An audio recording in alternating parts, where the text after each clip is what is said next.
ماں کے ساتھ حسن سلوک۔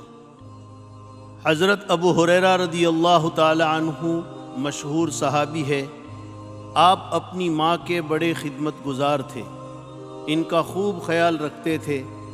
کہتے ہیں کہ ایک دن میں بھوک سے بہت پریشان تھا، گھر میں کھانے کے لیے کچھ نہیں تھا، اس لیے میں گھر سے مسجد کی طرف نکلا۔ وہاں کچھ صحابہ کرام رضی اللہ تعالی عنہم سے ملاقات ہو گئی۔ انہوں نے مجھ سے پوچھا، ابو ہریرہ کس کام سے نکلے ہو؟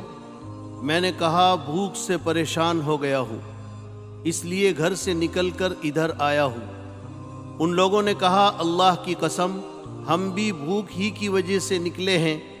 پھر ہم سب لوگ سیدھے رسول اللہ صلی اللہ علیہ وسلم کے پاس گئے۔ رسول اللہ صلی اللہ علیہ وسلم نے پوچھا، آپ لوگ اس وقت کیوں آئے ہیں؟ ہم لوگوں نے اپنی پریشانی بتائی تو رسول اللہ صلی اللہ علیہ وسلم نے ایک برتن منگایا جس میں کچھ کھجوریں تھیں۔ رسول اللہ صلی اللہ علیہ وسلم نے ہم میں سے ہر ایک کو 2 کھجوریں دی اور فرمایا، یہ 2 کھجوریں کھاؤ اور پانی پی لو، یہی کھجور اور پانی پورے دن کے لیے کافی ہے انشاءاللہ۔ پھر میں نے ایک کھجور کھا لی اور دوسری کھجور اپنے پاس چھپا کر رکھ لی۔ رسول اللہ صلی اللہ علیہ وسلم نے پوچھا، ابو ہریرہ، تم نے یہ کھجور کیوں چھپا کر رکھ دی؟ میں نے کہا، اپنی ماں کے لیے۔ رسول اللہ صلی اللہ علیہ وسلم نے فرمایا، یہ تم کھا لو، تمہاری ماں کے لیے ہم 2 کھجوریں الگ سے دیں گے۔ چنانچہ میں نے وہ بچی ہوئی کھجور بھی کھا لی۔